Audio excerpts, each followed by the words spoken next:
A lot of these contain a lot of harmful chemicals. So many of you know that it took a long time to find out how bad cigarettes were for our health and for everyone else. Very normalized back in the day. Everybody used to smoke, but we didn't have the information. And e-cigarettes are very, very similar. So they just came into the market in 2006. So we don't have that much information on them. Hola, They're buenos días. super new, ¿Me da un and they caramelo started off as macchiato? a way for traditional smokers to quit smoking. So Mediano. nicotine companies came in and they said, hey, if you want to quit smoking cigarettes, you can smoke this instead. It doesn't have that much nicotine. However, we now know that's not the case. It does contain nicotine and all these flavorings. So like glycerol and gluten is actually what causes inflammation in the airways. So that's what causes phlegm. That's what causes a lot of coughing. And children, teens are not aware of this information, and a lot of them think that there's no nicotine in these nicotine pens. So that's what makes it a little bit harder for them to understand too. They don't understand the history of traditional cigarettes, which many of you are more aware of, versus now. So it's kind of hard for them to understand, and a lot of them think, well, I don't want to smoke traditional cigarettes, I want to smoke something better. So that's where e-cigarettes came into, and they usually comprise of like a battery and a little it's a cartridge which contains all the nicotine chemicals in there. There's a lot more other chemicals because it was a battery and not just like a rolled tobacco cigarette. There's more mix in it, lead in it. And something I like to tell parents is that even though cigarettes started in 2006, the FDA, so the Food and Drug Administration, didn't regulate these e-cigarettes up until 2 years ago. So for about 15 years, they went unregulated, and nobody was checking to see what was in them. Nobody was seeing how it works. And very similar to coffee, nicotine is a stimulant. So what that means is the second that they inhale the nicotine, it takes about 6 seconds for it to hit the brain and stimulate activity. So very similar to coffee, it has the same effect. It makes them feel alert, it makes them feel awake, it makes them feel that they're ready to move. A lot of clients say that they get a head rush or like a head, which makes them feel like dizzy or a little bit like dizziness, but it's also nausea too.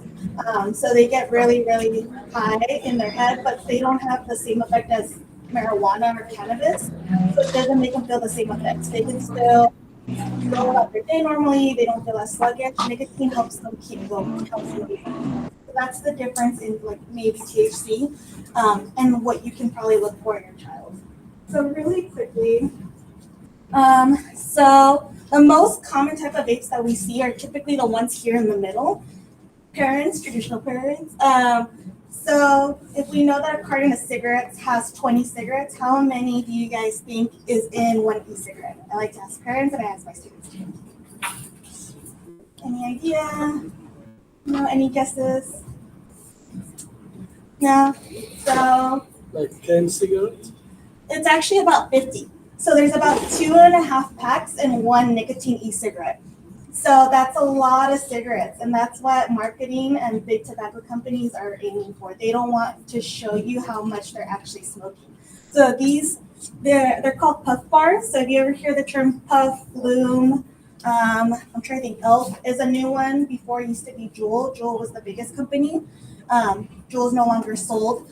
But puff bars right here, this third one, the green one, that's about 50 cigarettes. So that's how much they're smoking. Children and teens don't really know that they're smoking that much. I go into the schools a lot and I ask the teens the same question. I'm like, how much cigarettes do you think is in one? A lot of things it's like, oh, it's probably 5 cigarettes, 10 cigarettes. It's like, no, they're smoking a lot. And if your child becomes addicted to the nicotine, then it's very, very hard for them to quit smoking and they'll just continue buying one after the other. So it makes it really hard. Big tobacco companies are very smart with their marketing and they're getting smarter.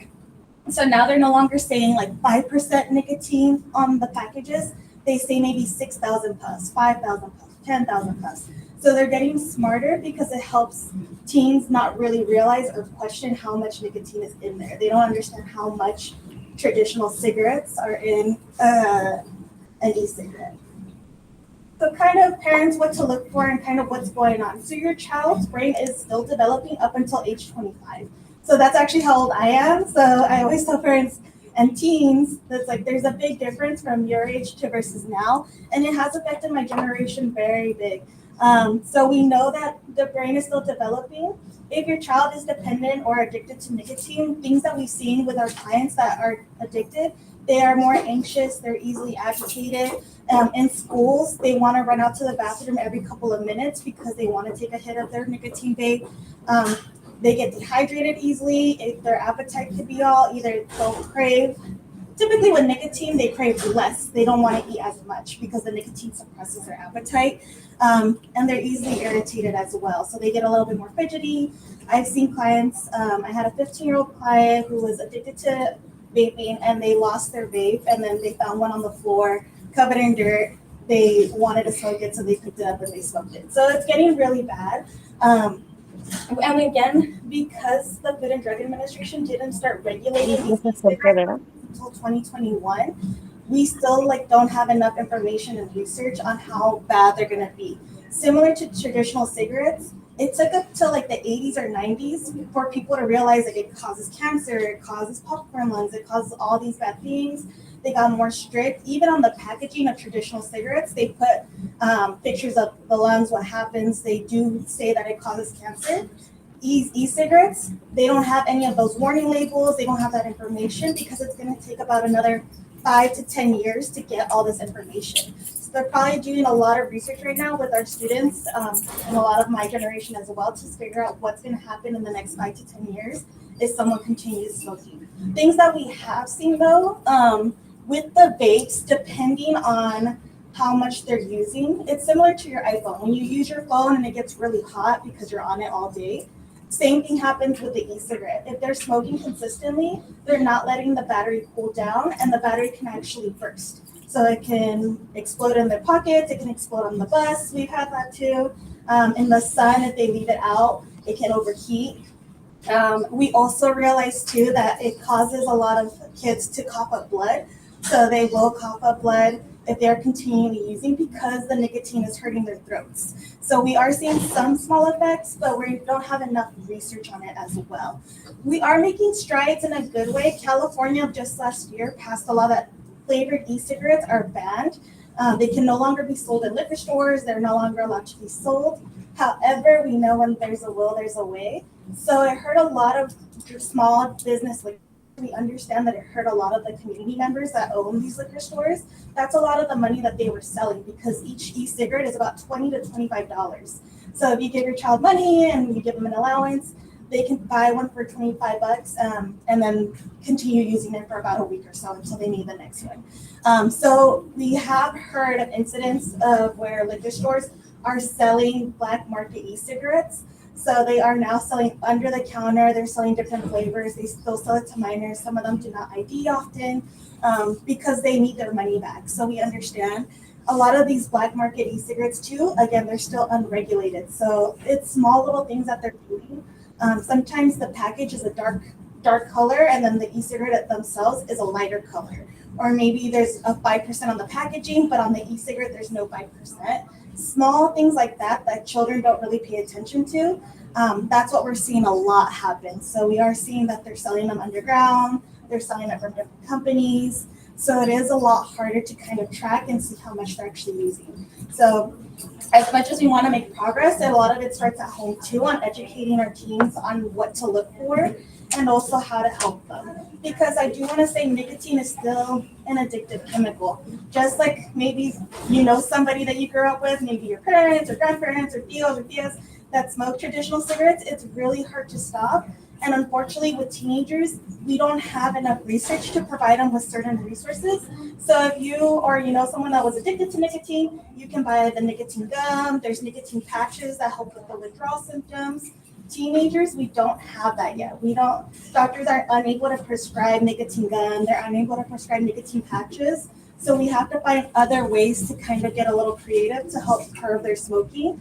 It takes about 3 months or more, depending on how much they're smoking, to kind of curb that withdrawal and kind of curb that addiction. So it could take up to 3 months with a client to just help them stop using nicotine. So it is really, really difficult. And we encourage parents to be a little bit more informed. That's why I'm here. That's why I like to talk about this. It's because the teen brain is still developing, again, up until age 25. So we don't know how the effects are going to affect them as they get older. But what we can do is provide them with resources. And that's kind of what my program and my center does. We try to focus and educate the clients on all of this, try to make them become a little bit more aware and let them understand that the big tobacco companies, they're very smart at marketing. We know that Altria, which was a traditional big tobacco company, invested about $12 million in Juul and e-cigarettes when they first started. So they want their money back, and they see that they can do this with this new generation of teens because they're colorful, they're sleek, they're pretty, they taste good, so they're getting really, really creative with it. I like to tell parents, there's a new Netflix documentary where there's multiple episodes on Juul, which is one of the first e-cigarette companies. I really encourage parents and teens to watch that together because even creators of Juul talk about kind of what happened and what the effects were. And a lot of them speak out of kind of like how they were misinformed, how they didn't realize how negatively they were impacting. So it goes into more detail, and I really encourage parents to watch it with their teens. It's a really good documentary, and it just allows for that conversation to open up. So that's what I have on that. Here's a CDC website on the Truth Initiative, kind of helping you for parents that you guys want to open conversation with your teens on nicotine. What do they know about it? What really are the risks? If you even have like a family member that you can like and bring in and kind of share their experience with too. Teens are very susceptible to others and their peers and their family members. So we really want to encourage them to like learn how to say no, set boundaries with themselves. There's also a Truth Initiative, which kind of provides resources for teenagers. They can interact with that. And a lot of them tell them how to like quit smoking, or they'll send them reminders to keep them motivated. And then there's also 1-800 Quit Now, which is a good resource as well. So that's it for the nicotine and vaping part. Does anyone have any questions? ¿Alguna pregunta? Do you guys teach them, the kids, the students? Are they aware about this? Yes, so I am typically in schools. I go to presentations in schools and at my center too. And we talk about the effects. A lot of teenagers have no idea how much nicotine there actually is. So right now we're in the process of educating them, letting them know, and having them ask us questions too. A lot of what we focus is on harm reduction. So what that means is we don't want to punish the teen. We know that nicotine is an addiction, but we want to be able to provide them with their information and make better choices, and then help them slowly get off, because it is a process, a long process. But yes, we do educate our teenagers on it, and we're hoping to be more in the schools this year too. And the difference between nicotine and marijuana, which one is the worst? It's hard to say because marijuana has changed so much too over the years. Back in maybe like the 90s, the potency of THC in marijuana was 4%. Now with how different the chemicals are being made and the companies are making them, a lot of teenagers start off smoking 70 to 90% pure THC, which is a lot, which they feel the effects more. So I will say that marijuana does not have an addictive chemical. You can be dependent on it, but in terms of nicotine is more addictive. So that's kind of where we land on that. Marijuana, there's no addictive chemical. Nicotine, there is. Sorry to interrupt. Our online parents are having a hard time hearing. Oh, okay. Can we mic you? Yeah, that's fine. I think I'm under the bed too. Okay. So perfect. Alrighty. Any other questions? Oh, yeah, great. Good. Any other questions on nicotine, marijuana? I'm gonna talk really briefly on marijuana too, and just things to look for and kind of what it is. But I don't know if there's any more questions. Let's make you a little louder. Okay. Louder. All right. As loud as we can go. Okay, go ahead. ¿Les hacen pláticas a los adolescentes aquí en la escuela o hay algún programa para que ellos se enteren de todo eso, los riesgos que tienen de hacerlo? Sí, estoy en las escuelas muchas veces. El año pasado sí vine a unas clases de salud y hablé sobre nicotine and vaping. Oh, yes, sorry about that. So last year I visited a lot of health classes and I talked about nicotine and vaping. I do talk about it. This is also why I'm also promoting our new early intervention services. So we're going to start doing that here at the school, hopefully in the next few weeks or in the next semester, where I can come maybe once a week. Your student, if you don't think your student is smoking or you don't have any idea, you can refer them to our early intervention and we can provide them with all of this information. So we can either do that here at our center or here on site. Yes. Yeah. Yes, the question was if I go into schools and talk here specifically about nicotine and vaping to the students. But yes, I visited a lot of schools. I've been in Chula Vista, I've been at Olympian, OTI, Bonita. I visit a lot of different kinds of schools and I always try to educate the students and the parents on nicotine and vaping. Yeah. Any other questions? Yes. ¿Y cómo se da uno cuenta si lo están fumando y no vemos el producto? Yeah. So the question is, how can we tell if our student is vaping if we don't see it? So a lot of these vapes do still have a smoke and they still have a smell. So if your child, you notice that maybe they're going to their room a lot, they're going to the bathroom a lot, and then if you go into their room or their bathroom, it could actually, the smell can linger, especially if they're smoking something fruity. The smells can linger, but also just checking the things because a lot of the times they look like highlighters. You can check their backpacks, see what they have. A lot of the times, let me go back.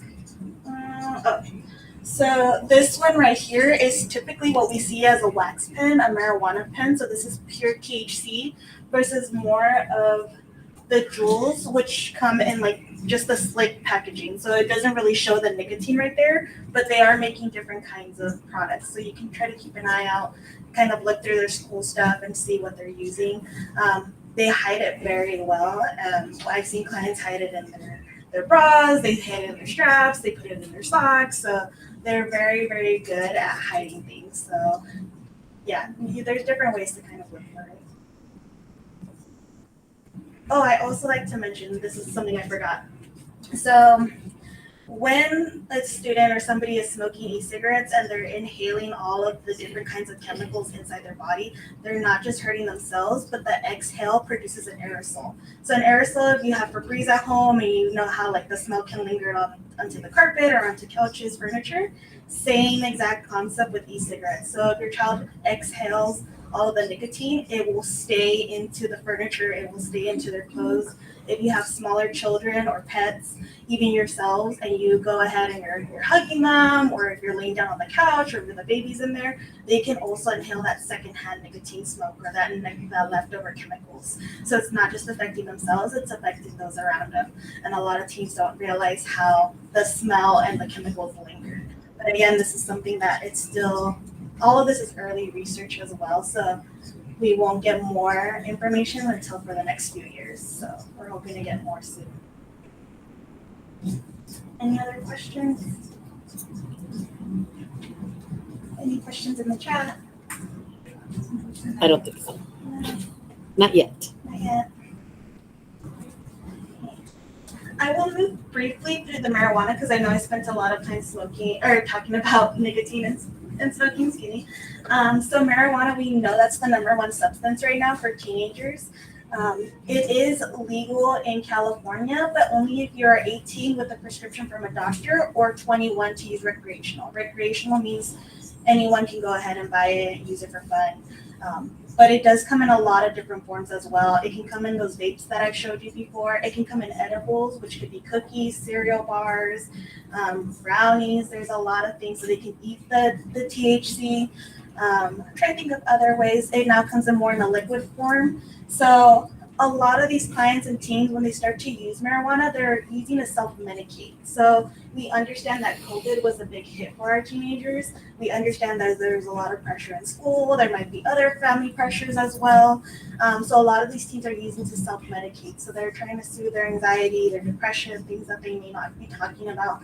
And also they give into peer pressure. So we realize that, a lot of our teens, sometimes the way that they start using is they're like, oh, a friend offered me it and I didn't want to say no because I felt bad or I didn't want to be left out. So a lot of the times it's that as well. So self-esteem is something that we talk about with our clients. And it's really important for them to know. So marijuana has over 500 chemicals, but the chemical that makes people high is THC.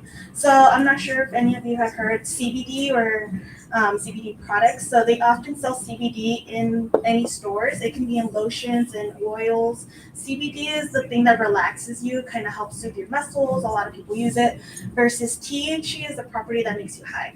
I do tell clients, because it is part of the medical community, they do prescribe THC and marijuana products to people with illnesses, typically those suffering with cancer, could be other painful, if they've undergone major surgery, they will prescribe THC to kind of ease the pain along with CBD. But teenagers, again, do not understand that aspect of it. They just think like, oh, well, doctors can prescribe it, so it's okay for me to use. That's typically not the case. And THC, with what you may see or symptoms to look out for your teen, they get a little bit more lazy. Maybe they get really hungry. So the munchies is a thing. If you ever hear your child talking about the munchies, they will eat everything and anything. Lack of motivation, and it does affect their memory and their motor skills. So something that a lot of clients talk about in our sessions is that they forget things when they're smoking marijuana. They're not able to focus correctly. They have realized that it has affected their brain. Again, THC produces a dopamine chemical, which makes them feel happy and alert. However, when they come off of it, they feel a lot more sluggish. They don't feel motivated as much.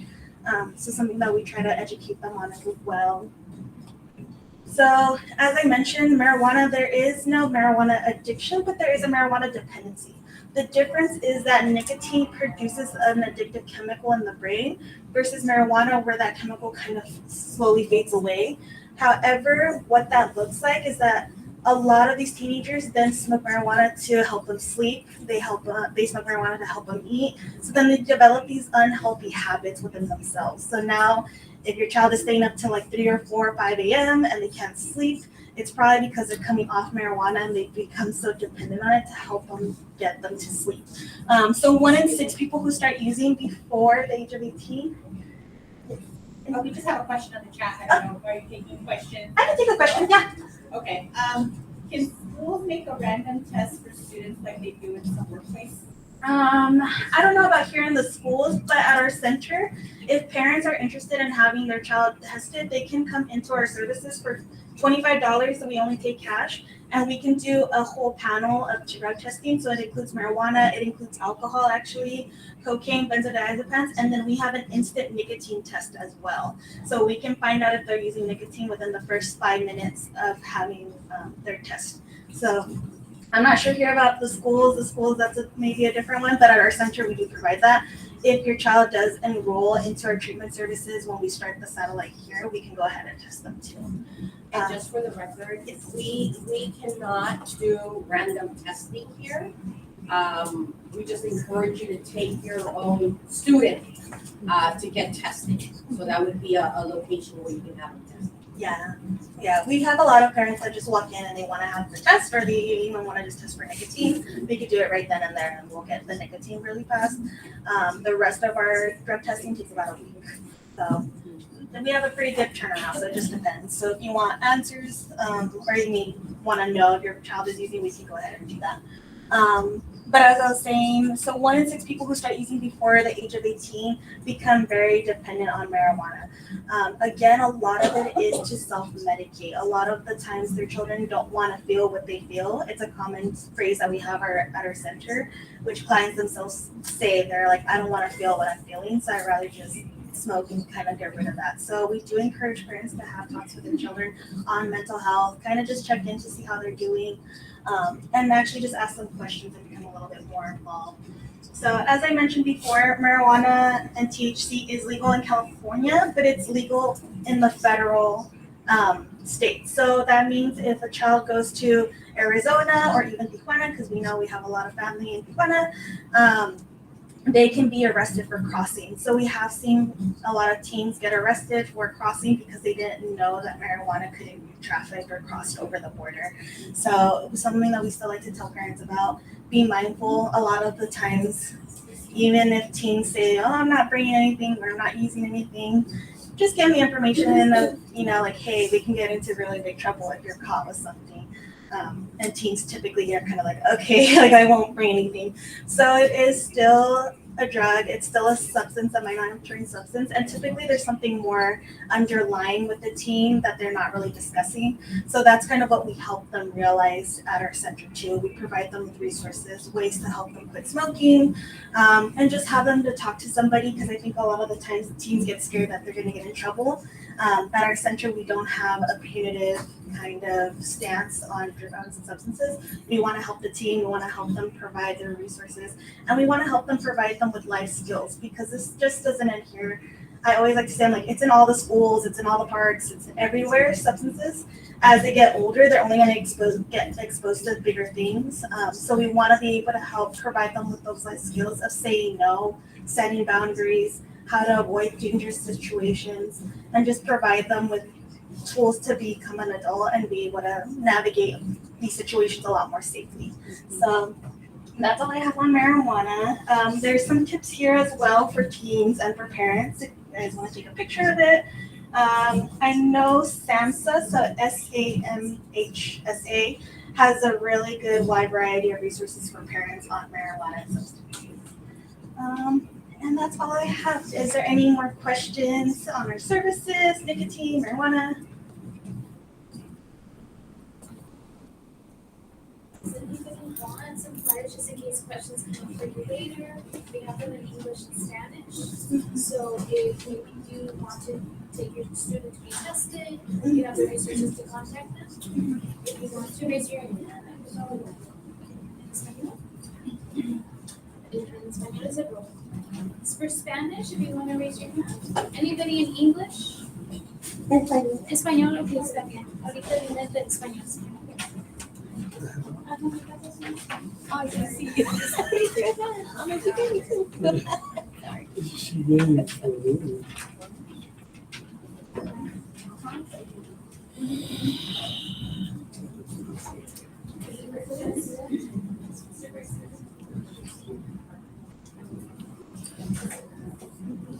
Any other questions, comments?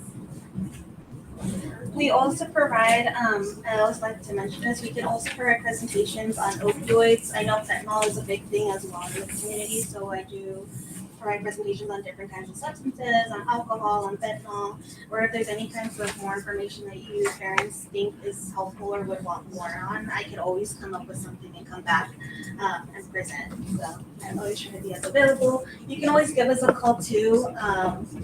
And you can even walk into our center, and if you find something that may be a nicotine vape or a wax pen, you are more than welcome to come in our center and ask us, and we'll be able to tell you or just let you know what your child is using.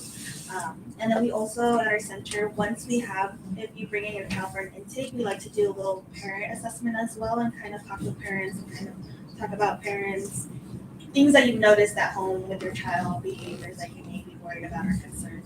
And we offer family sessions as well. So always like to There was a question, if vapes were allowed at school. I think that's a question for school.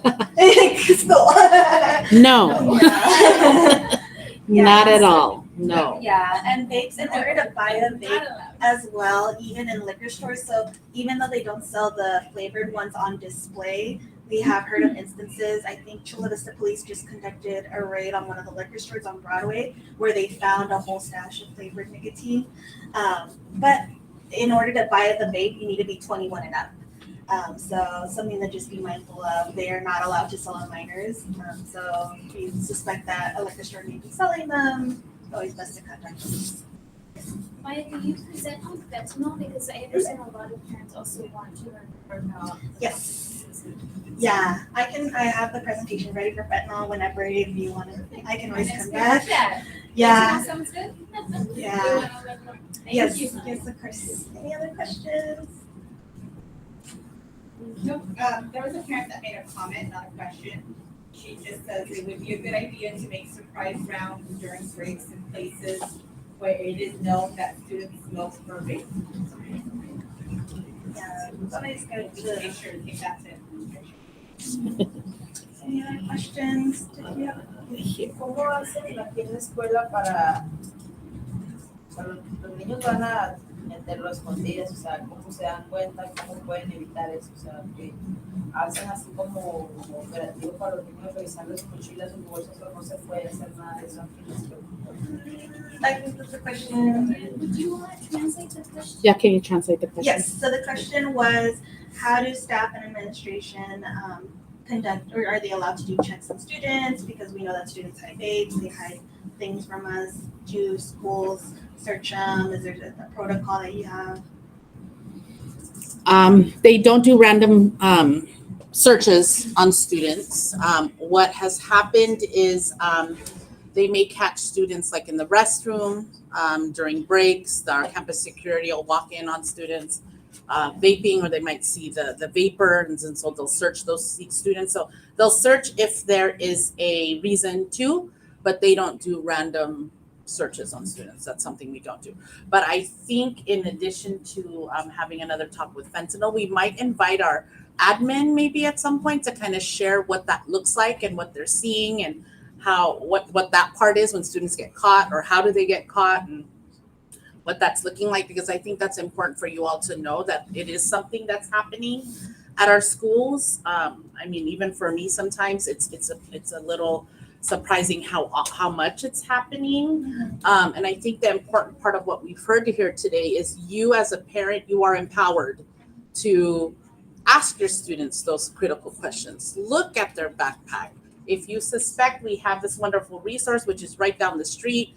They can help you have those difficult conversations with your students if you need to. If you suspect that they're using some kind of alcohol, drugs, nicotine, whatever, they're there to kind of help you through that too. So they don't only do testing, they will help you as a parent and how to parent your child who's going through these things. That's what they're there for. So we hope that you all use their resource, and soon enough they'll be housed a few days here at Sweetwater also. And once that schedule gets established, we will share that with you. Yeah.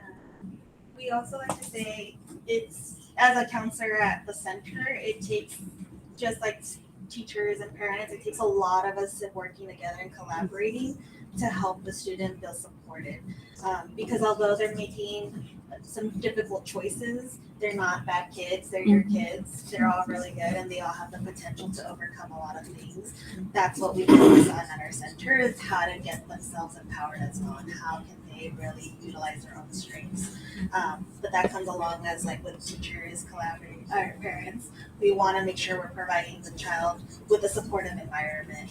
We understand that there may be consequences at home, and that's totally okay. But as long as they feel, in some way, listened to and heard, because there's typically 99% of the time there's more to it than they're letting on, and there's more underlying there. So we also do have a licensed therapist at our center, so she's always available for parents and teens as well to do family sessions, and kind of help them walk through some maybe other issues that may be happening. So yes. What's the legal boundary if your child is 18 years old, a month ago, 2 months ago? Can you search his bag, her bag at home? And what's the legal, it says, if it is 18, maybe I'm 18, I'm independent, you cannot touch my stuff. Yeah. They can say like that. Yeah, I mean, I think that's always a conversation at home. I won't speak directly for advice, but I can say, parents that we talk to, it is your home. So the way that you handle the house rules and kind of tell your child, like, this is your home, if you want to live here and abide, you want to feel supported, there's some things that they do have to abide by. But at the same time, letting them know that you're involved and letting them know that you want to provide them with that support. Because it could be a difficult conversation, but we do encourage parents to have an open conversation and let it to be a conversation between you and your child. Because that's where a lot of the things that can come from. It's children wanting to open up and not knowing how. So being able to provide that space for your child is the most important thing a lot of the times.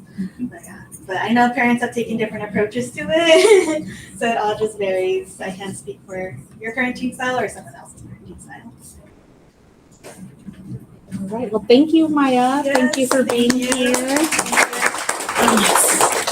So we'll go ahead and transition to the counselor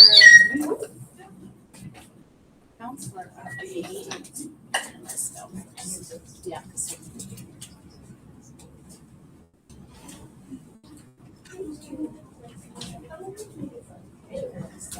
Test, test, test. Test, Mrs. Garcia. All right. Good morning, everybody. I'm Mrs. Garcia. I'm one of the counselors here. And so our first part was regarding McAllister. Hopefully next time we'll have another update from McAllister about another topic. The next slide. You have to do it. Oh, sorry. And just as a reminder, these are the dates for our next chat. We also have, if you don't want to come in person, they will also post it for the next session in February. And for those of you that are new, I know we have a lot of parents that often come, and you already know who your child's counselor is. So here we are, there's pictures, it's by your child's last name. We go by alphabet. So if you'll notice here, so we just have like the first one, A through CAR. If your child's name lands in between those two alphabets, and Ms. Chavez Casas, which she's right here, will be your child's counselor. Then we go all the way to the end, to the bottom. Okay, all the way to Z. So that's how you kind of figure out who is my child's counselor. I know most of you here have been here, but if you're new, then you could kind of take a peek at that to see who your child's counselor is. And just as a reminder also, I know we've been back for 2 years now, I think, since after the pandemic, but I feel like, I mean, we're in a much better place, but you know, we're still adjusting as time goes by, finally getting into our new normal. But we just want to let you know and remind you that we're still here. We're still adjusting to the many changes as we start figuring out what is our new normal. And also with regarding access and communication, and I know, like I said, I know a lot of you have already talked to your students counselor. We've met with a lot of the students, but for those of you who are new, there are many ways that you can communicate with us, with the teachers. We have a lot of modes of communication, especially with the technology that we have here. There's Jupiter. We still have a lot of parents that want to call, which is fine. Leave a message, email. And then there are a lot of other ways that you can also contact if you like going on the SUHiCounseling.com or any of the other social media options that we have available for you or your student.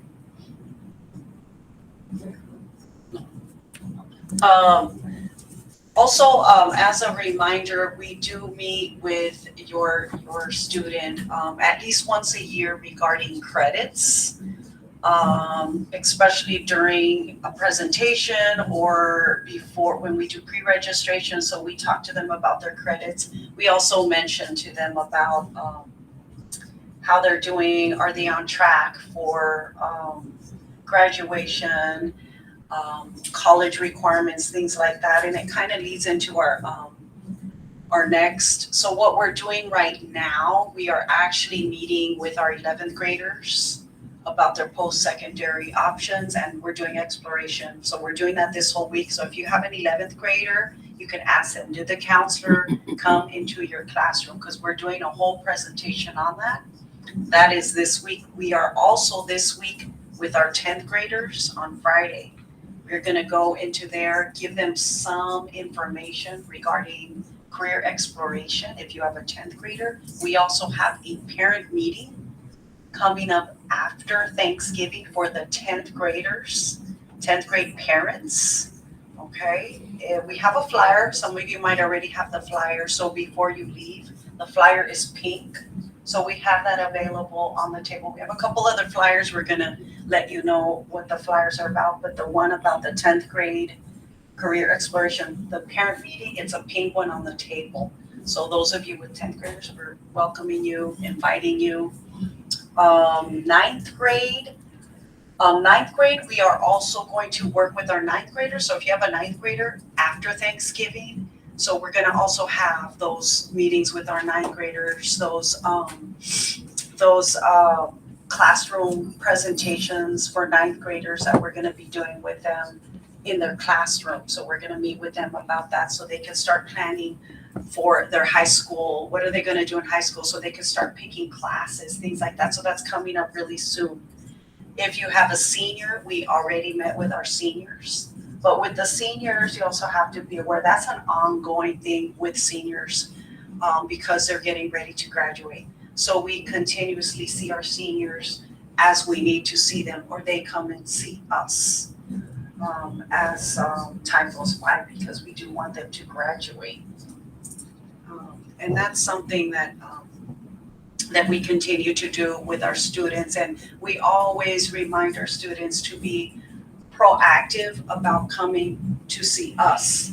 We're always sitting there in nutrition break, lunch. Usually we're there, we eat our lunch at a separate time. So we always tell our students, be proactive about seeing your counselor, because remember, we cannot read their minds. So if something's going on with them that we're unaware of, they could come and see us. Same thing, we know we have a lot of great parents who are reaching out to us, and we continue to recommend that. And then we're gonna transition into a different presentation. Yeah. Let's switch how you do that.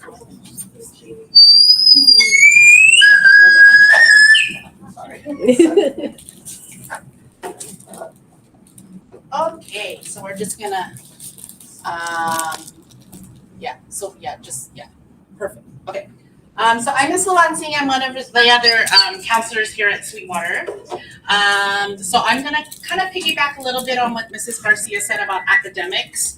So if you have not seen your child's grades, maybe in about 6 weeks. So 6 weeks have gone by and you haven't had a conversation with your child about their grades, it's overdue. Okay, really, you should kind of be checking Jupiter grades at least once a week. But if 6 weeks have gone by and you haven't seen grades, that's a red flag. Even if you don't know how to log in to the Jupiter grades or Infinite Campus or whatever, all these things that we have, right? Because I'm a parent too, and my kids got a million things to log into, and I just say, I don't know, just show me. I don't know, log into your grades, show me. And they can do and show you right there on the screen, okay? It's important that you do this, because if 6 weeks have gone by and you haven't seen grades and their grades are bad, then that means they've fallen into a hole that might be hard to get out of. So please check your child's grades at least once a week, not more than that. Because if you're bugging your kid more than once a week about their grades, they're gonna stop listening to you. What I advise is every Friday after school, sit with me. Child, sit with me. Mijo, sit with me. Let's look at your grades. So they know every Friday after school, you're gonna ask. They know. And if they want to go out, they want money for the weekend, whatever, it relies on what their grades look like when you're going to ask them on that Friday. And then it just becomes a routine. So they know. Okay, so that's just my tip on that. I have a question on I'm that. going to move into college and career. So counselors deal in 3 different areas: academic, college, career, and emotional, social. So right now I'm going to talk about college and career. We've got lots going on this semester. So of course we support your children in their plans for after high school, how to find a career that fits them, what they're going to do after high school. So you can see on this slide, this is kind of each grade level, what we do with the students. So like Mrs. Garcia said, we're in the classrooms all this month for all the grade levels. In 9th grade, we talk about their graduation requirements and their college requirements, the classes and the grades that they need to get into university. In 10th grade, we talk about careers. So we talk about what their interests are, what things they like to do, and to give them some tools to explore what careers that they might be interested in doing. In 11th grade, which we're doing this week, we're talking to students about what are the things they can do after high school. Not only college and career, but they can join an apprenticeship, They can volunteer, they can start working, they can join the military. So we talk about all the different options that they have after high school. And our goal is that at the end of that presentation, if you ask them, what do you want to do after high school? They should kind of have an idea. I'm thinking about the military, or I'm thinking about college. That's our goal with the 11th grade. And then in 12th grade, when we meet with the students, we put all those pieces together. So then they have a plan on what it is that they're actually going to do after high school. So they kind of, all these lessons kind of build on each other. So what's happening right now? So here at Sweetwater, we've started a thing called Money Monday. If you have a senior, you may have been getting my messages on Monday about how to get money, how to get financial aid for college. If you have an underclassman, maybe a student who's not a senior, this is still stuff you should read and learn about it. Because when a student says, oh, I didn't get money for college, okay, no. If you want to go to college, there's money there. Okay? It might not all be free money, okay? But if you have a desire to go to university, you have a desire to go to college, there is financial aid to help you. But you won't know you're eligible for financial aid if you don't apply. Okay, and I know for some of you, you probably told your children, just go to community college first because it's cheaper, and then if you want to go to university later, you can. But how do you know you can't afford it? You didn't even try. Because most of our students here at Sweetwater get a significant financial aid package to go to university, if they're eligible to apply, okay, if they have the grades, right? But all of our students who do apply to university, all of them get financial aid, some kind of financial aid. Many of them, it's free. They get complete financial aid packages, but they wouldn't have known that if they didn't apply first. Okay, so please don't tell your children, I can't go to university, we can't afford it. It's too expensive.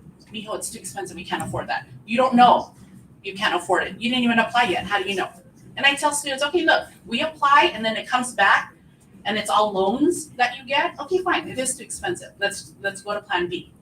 But most of the time, that's not the case for our students here at Sweetwater. You do get financial aid. So please help us. These are the resources available. We're trying to get to all the seniors to give them this checklist. This is a green handout on the table there, 5 steps. So if you have a senior, these are the steps that we need them to do, like right now. Okay, steps 1, 2, 3 to get ready for the financial aid process. And then this is the website, which is our SUHi Money Monday. Everything you want to know about financial aid is on that website, so please visit. We're also available after school Monday through Thursday to help students with anything college. Scholarships, financial aid, college applications, big question mark, I don't know what to do, where to start, I don't know. We're here to help, okay? We're hoping that when the financial aid application kind of gets closer, we may be available some Saturdays also. So when students say, I can never find my counselor, they're not looking very hard because we're here waiting for them to come see us after school. So this is available to them also. Ms. Luansi, Yes. we've also added now in November the mornings. Yes, Need well, help. we have mornings too. Is that on here? This is old. Yeah, so that we're here in an hour before school, an hour after school, Monday through Thursday. We don't want to hang out on Friday. I'm sure you understand. I think that's fair. I'm going to be honest. We don't want to be here Friday afternoon. And then our third domain is emotional social. When I first started counseling here at Sweetwater 16 years ago, I barely did this. I would probably see maybe at the most in 1 year, 5 students to deal with social and emotional. Now it's almost an everyday occurrence having to deal with social and emotional issues of our students here at Sweetwater. And I can say probably all the counselors here will attest that this has been the majority of our job now. So as you can imagine, it takes a toll on what we have to do here at Sweetwater to take care of our students. But we do this too. Okay, we're not experts, we're not therapists. We are school counselors. Okay, but of course we're here for your students to talk to us. We're here to kind of help them through the day. We have a wellness room that they can come and hang out and chill out if they need to. But if they need more than that, then we will consult with you. We will consult with our community partners to give them extra support that they need to. Okay, so please be advised. Sometimes parents think we're therapists, that we're going to see their kids for sessions every week. That's not what we do, but we can help you connect with people who can provide that for your students. Okay, that's in short what we do. Like we mentioned earlier, we have a presence online and on our website. So if you don't want to miss any information, you want to visit the website at least once a week. Maybe follow us on Instagram. We post lots of information there. That's helpful for you and your students. But at this time, we'll entertain any questions that you might have about the counseling department and anything really. Yes. Pues en español. It's okay, Está Mrs. bien. Casas will help us. Yo, mi hijo, creo que tuvo, no sé, el año pasado o este año, invitación para ir con los militares, creo que militares. La clase que tenemos aquí. No sé, a eso voy. Le ofrecieron eso, llegó un grupo al salón y él quiso ir. Entonces yo acepté y llené aplicación y firmé. Pero a mí lo que me intrigó mucho es de que cuando venía, ya tenía que ir, no, la escuela no sabía de qué se trataba y yo quise hablar con un consejero, no pude venir, pero pasó el proceso. No pasó mi hijo porque le hicieron un tratamiento en el doctor hasta que no pase eso. Pero sí me entregó la manera de que no sabía la escuela de qué se trataba. O sea, el permiso estaba, pero él estaba faltando. Tenía que avisar a la escuela. O sea, no sabía cómo es que estaban conectados, con quién se iban, porque, o sea, sé que eran ellos porque yo vine a la escuela a traerlo, pero la escuela no daba cuenta porque decía, hoy no porque no traigo la ropa indicada, hoy no porque llegué tarde, o sea, no se lo llevaron como 2 veces. Y yo hablé a la escuela y no sabían de qué se trataba. So mom is asking that she's not sure of what program this is, that apparently there was a military presentation in one of the classrooms, from what I understand. And they invited him to participate in some type of event, and they gave him a permission slip. Mom signed it, and I guess he was going to certain events with certain attire. But when she called the school and she tried calling the counseling center, I guess nobody knew what this was about. So she was concerned. How come the school did not know what this event was about? Good question. Because I sometimes even ask my child. I have a high schooler, and I'll be like, "Who are you going? What are you?" I don't know. Okay, we have children who are like, "I don't know." Okay, so I would hope that you tried to talk to your child's actual counselor, because we would have helped problem solve that. I do know. Is your child in ROTC? The ROTC program? ¿Es en el programa su hijo del ROTC que tenemos aquí en la escuela? Maybe. Okay, Well, so she if your doesn't child is in the military program here at the school, they do things in the community on weekends and things like that in uniform, and sometimes it's all day things, so that might have been it, but Just a follow-up. yeah. Así sé que hay un programa aquí en la escuela, pero ese programa no era de la escuela. She said it was not from the school.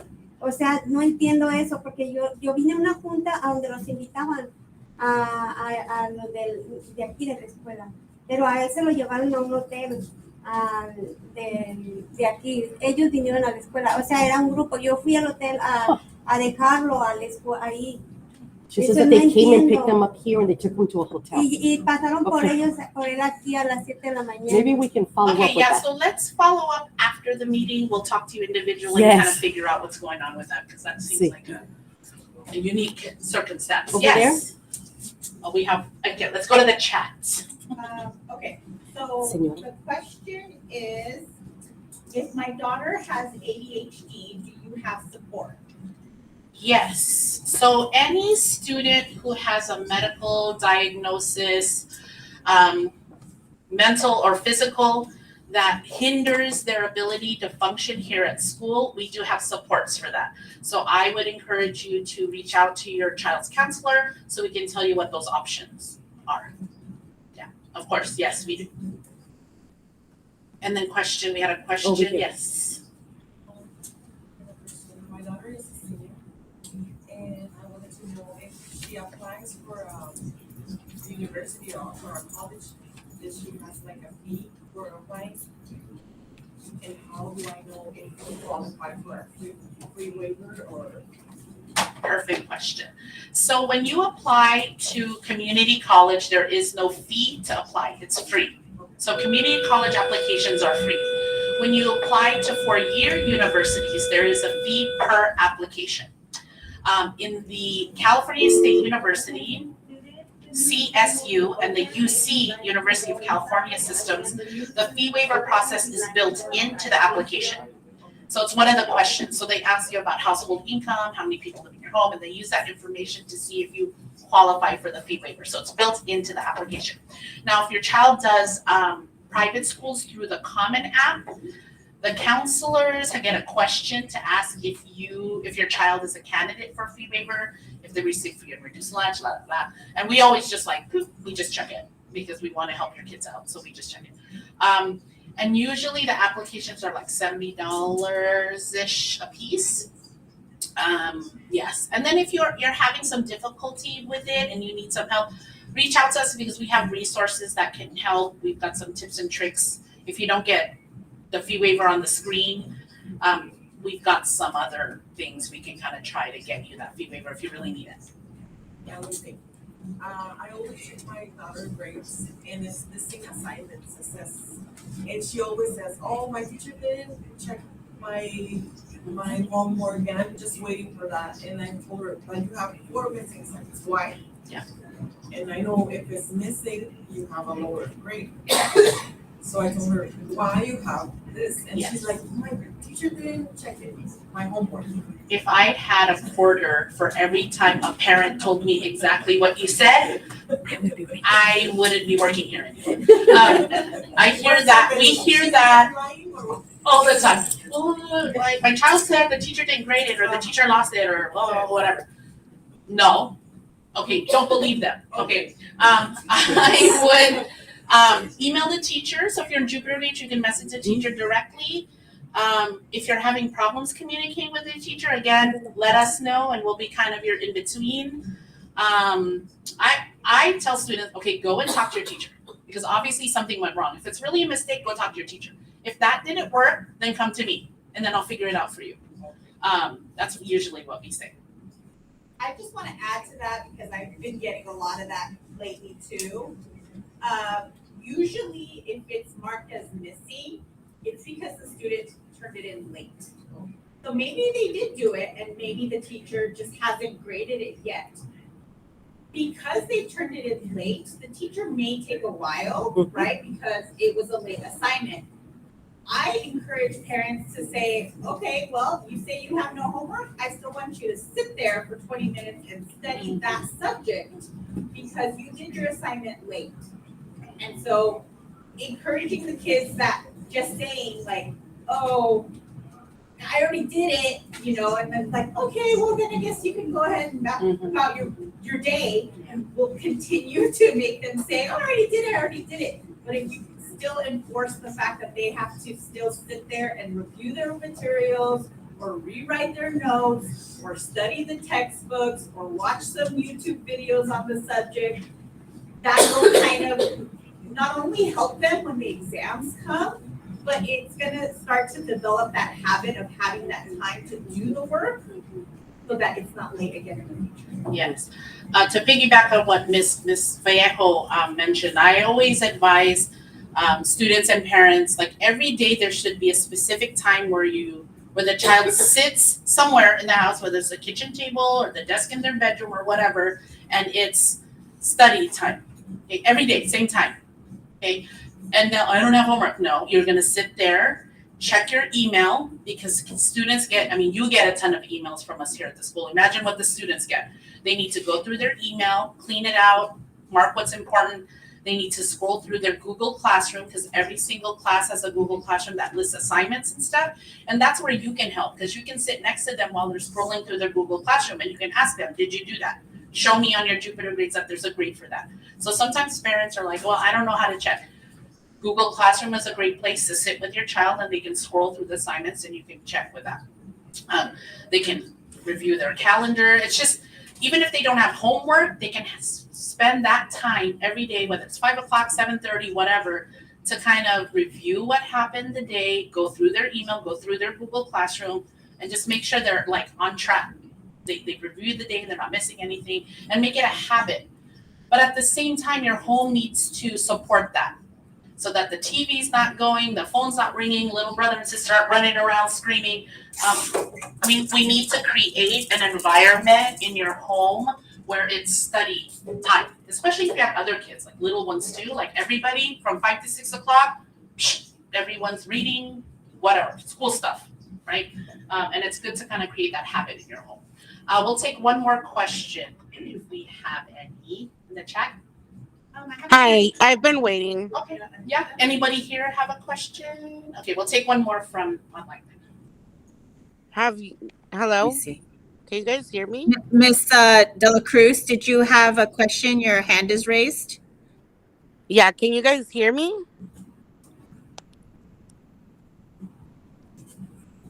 Maybe not. Maybe.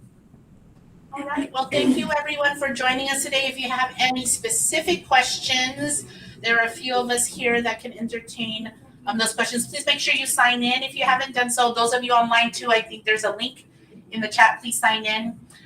Please grab a handout, make a cup of coffee on your way out, and thank you. Happy fall break. I know some people don't like to say happy Thanksgiving, but happy fall break, everybody. Thank you very much. Thank you. Just an announcement. It has started to rain. Oh, looks like there's a little thunder going. So just, I know it got really dark all of a sudden. So just wanted to let you know. If you need to stay a little longer, that's fine too, hang out because of the weather. So, Thank yes. So if you guys have any questions, no? We're good? Oh, there's questions. Lo que pasa es que mi hijo estuvo enfermo unos días y no pudo venir a clases. Quería ver si le están mandando, se le pueden mandar trabajos atrasados. Okay. O tareas. So mom asked, are you gonna take that one? Yeah. Mom is asking that her son has been ill for a couple of days. That if we are able to send homework, the homework that he's missed. So I'll go ahead and answer. You want me to say it in English? Yes, okay. So if your son or daughter has been out because they're ill, okay? If they're ill, they're ill. I understand. And we want them to get better, okay? If they're able to be at home and they can message their teachers, because they can check their Google Classroom, like Ms. Lawansing mentioned. So the teachers are actually uploading and telling them what they're doing that day. So if they're well enough to log onto their computer and check to follow along, I welcome them to do that. Now, if they're too ill that they can't do that, once they return and they feel better, then yes, it's their responsibility to ask their teachers for the missed work, okay? For example, if your student was out 3 days, okay? Once they return, so I would ask, teacher, I've been out for 3 days. What is the homework I need to do? The teacher will give them time to make up the work. I would also encourage you to have your son or daughter ask, how many days do I have to turn in this work? Because they are required to be given days. Okay, now, after they pass that deadline, and if they didn't turn it in, then that becomes a missing assignment. Okay? We got the question online. Oh, okay. It was, Thank you. do teachers update the grades weekly, or do they have some kind of time frame when they update grades? Good question. I used to be a teacher. I used to be an English teacher. So there are no guidelines on how often and how frequent and how immediate teachers can turn in grades. There really isn't. Their requirement is that they issue a student a progress report 1 grade, because that's your notice, 6 weeks in, what their grade is, and then another 6 weeks in, there's another grade, that's your notice to parents, and then the final grade.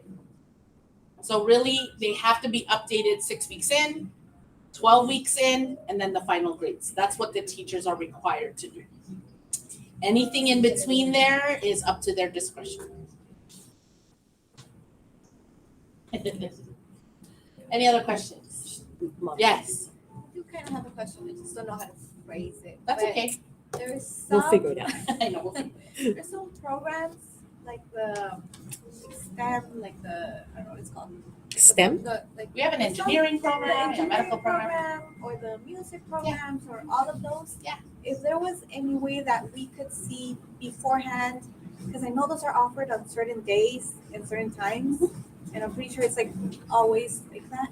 If we could know beforehand, so they can choose for the next year. Yes. Because sometimes they have other activities after school, and I'm like, I don't know if you can sign up for this. I I don't think know if that's we're a available. Okay. great question. Yeah, so the question was, there are lots of programs here at Sweetwater, lots of courses, but the window for class selection is like just a few days every year. How can students and parents kind of be prepared for that process and learn about the different programs available at Sweetwater? So on SUHiCounseling.com, this is the counselor's website. Lots of information here, but there is a course listing tab here. And if you click that, you'll see a link to all the courses offered in a school year. So this is all of our active courses here at Sweetwater right now. They're in alphabetical order, a little description, what grades are allowed to take, like just details about the course. And then we have some videos as well. So we've got some videos that some of the students and the teachers have created. We've got some information about our AP program, graduation requirements. So this is kind of the tool we direct students to, and it updates every year depending on our course offerings and stuff. So that process is going to start a little earlier this year. So when we mentioned we're going to see ninth graders this month, they're kind of already going to choose their classes. And you all will get a message about that as those dates approach. But this is the resource. Yes. Does that answer your question? Well, I do all of that, but Okay. I mean, like, sometimes they're offered, some are 0 period, and some are Oh, 7 period, and Yes. I don't know, I'm like, is this I hope this We is don't zero. have very many classes we offer for 0 and 7th. It's really just band and ROTC. That's it. Everything else is offered within the school day. And I think they even want to like eliminate that. They don't want to have it much 0 or 7th. We want to keep on 1 through 6. So everything's usually 1 through 6. Okay. And then I any guess that was questions my you question. have, I let don't us if know. that's like the only one, or what. Yeah, and call us if you've got specific questions about stuff. We're here to help do that. There's another one. Yes, back there, back to online. Online. When is the next update of grades? The final ones in December. That's it. Because the last progress report October was 27th. October 27th. So there's one in September. There was one in October, and then the final ones are December 15th. So we only have 2 more weeks left of the semester. The week after Thanksgiving, and then finals week. So we're almost at the end. So again, if you haven't looked at grades for a few weeks, that's the first thing you Check. should do when you get home. Check your children's grades. And then you're gonna call the counselor and say, ah! I think mom has Yes. a question over there.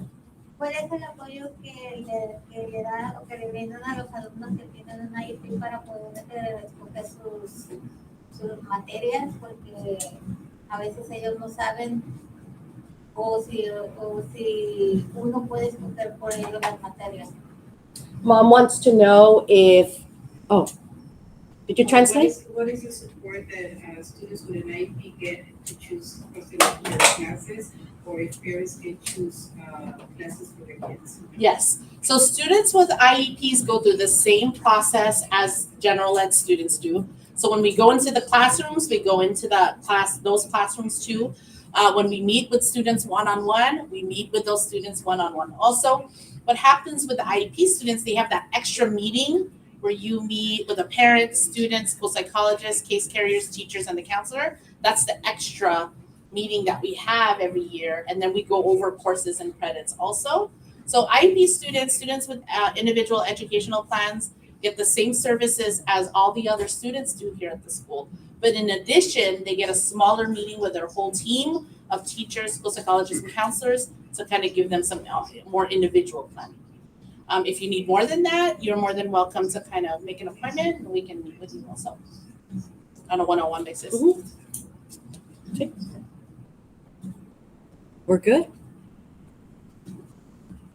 Well, thank you guys. Thank you, everyone. Be safe out there. Stay dry. Señora.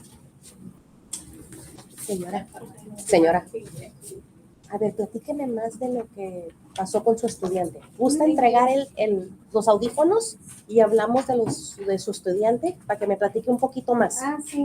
Sí, porque Estamos en domicilio. Ah, ok. Look what I got delivered. From home. I guess they're sending little things. Who gave it to you? One of my students. Oh, That that's is nice. nice. Just, you know her? Yes. That is the cutest turkey. It was like delivered to class. Hola, señora, ¿qué pasó? Iba a preguntarle si hay manera que podamos hablar con un consejero de los niños ahorita, hoy. Depende, porque tenemos presentaciones. Nos faltan unos cuantos porque andan haciendo presentaciones. ¿Cuál es el apellido de su hijo? El mío uno es García y el otro es de Santiago. De Santiago. Y el otro es García. De Santiago, ¿qué es para tratar? ¿Tienes tiempo para ver a la señora? ¿Tienes presentación? Ay, podemos hacer. ¿Le puedes hacer cita? ¿Y el otro es García? García. Él es el que me preocupa más. Mr. Tran está haciendo una presentación. Si gusta, nos deja su teléfono con la señora García. Ahorita, si Y quiere hacer. y le pasamos el mensaje al señor Tran que le marque. ¿Cuándo? Pero no habla nada español. Si entiende y si no le traducimos. No se asuste. Sí, es que porque con la el estaba me- mirando